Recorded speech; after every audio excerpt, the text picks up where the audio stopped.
Lubog sa baha ang maraming lugar sa Pangasinan dahil sa pag-ulan. Nakisabay pa ang high tide kaya may mga bahay na pinasok ng tubig.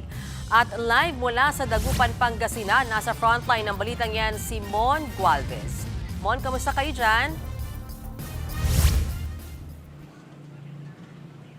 Mayan, wala pa ring patid ang ulan na nararanasan sa malaking bahagi ng Pangasinan gaya dito sa Dagupan City dulot ng habagat na pinalalakas ng Bagyong Luis. Bagamat mas humina na yung buhos nito sa ngayon, mabilis namang nagdulot ng mga pagbaha ang halos buong araw na pag-ulan dito sa probinsya. Yun mga bok, no? Ito yung ilog dito. Umapaw na ang tubig sa tulay na ito sa barangay Samang Norte sa Bolinao, Pangasinan. Halos magmukhang ilog na ang buong lugar, kaya pansamantala itong hindi madaanan. Sa barangay Herminal sa Bolinao pa rin, pinasok na ng baha ang mga bahay. Ayon sa mga residente, sumabay sa ulan ng high tide kaya umabot hanggang tuhod ang baha. Sa pool din sa video na ito na halos umapaw na ang dam sa barangay Kibuar, Alaminos City. Nag-abiso na ang barangay sa posibleng pag-apaw ng dam. Binaha naman ang kahabaan ng Mayombo District sa lungsod ng Dagupan. Bago mag-arko ng Dagupan, ayan, ganyan yung lalim na ngayon dito. Baka pagka mababa yung motor nyo, baka di kayanin. Mataas din ang tubig sa tapat ng Dagupan City National High School. Ang mga sasakyang yan halos malubog na sa tubig. Pati ang Nalsian San Miguel Road sa bayan ng Calasiao, binaha rin. Tuloy-tuloy kasi ang ulan simula pa kagabi. Nangangamba naman ang mga residente sa pag-apo ng Marusay River sa Calasiao. Kaninang alauna ng hapon, lampas na sa normal level na nasa 1.7 feet ang tubig sa ilog.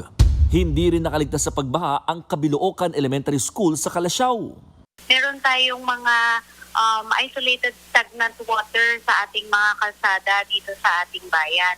Yun po yung nakita natin sa post ng ating mga netizen. Kanselado na ang klase sa lahat ng antas sa pampubliko at pribadong paaralan sa Pangasinan bukas. Katamtaman hanggang sa malalakas na ulan ng posibleng maranasan sa Pangasinan, kaya nakaalerto ang kanilang Provincial Disaster Risk Reduction and Management Office. Mayan, bandang hapon, nagsimulang humina na kahit papano yung mga pag-ulan na nararanasan dito sa malaking bahagi nga ng Pangasinan. Kaya naman, humuhupa na rin paunti-unti yung mga baha, lalo na sa mga main roads or mga kalsada dito nga sa probinsya. Pero ramdam pa rin, no, kahit papano yung malalakas na hampas ng hangin dito nga sa area, dulot pa rin ng habagat na pinalalakas pa nga rin ng Bagyong Luis. At sa ngayon, nakataas pa rin ang blue alert status, sabi ng PDRRMC ng Pangasinan. Ibig sabihin, naka-standby ang lahat ng mga ahensya ng pamahalaan, oras na kailanganin, lalo na ng mga responders, just in case na mangailangan na magsagawa ng paglikas sa mga residente doon sa mga low-lying areas. Kasunod yan ng pinangangambahang malalakas na buhos na ulan pa rin na maaaring maranasan hanggang bukas. Mayan. Okay, maraming salamat Mon Gualvez. Ingat kayo ng iyong team dyan. Mga kapatid, Mean Los Baños po, huwag magpahuli sa mga balita at impormasyong dapat ninyong malaman.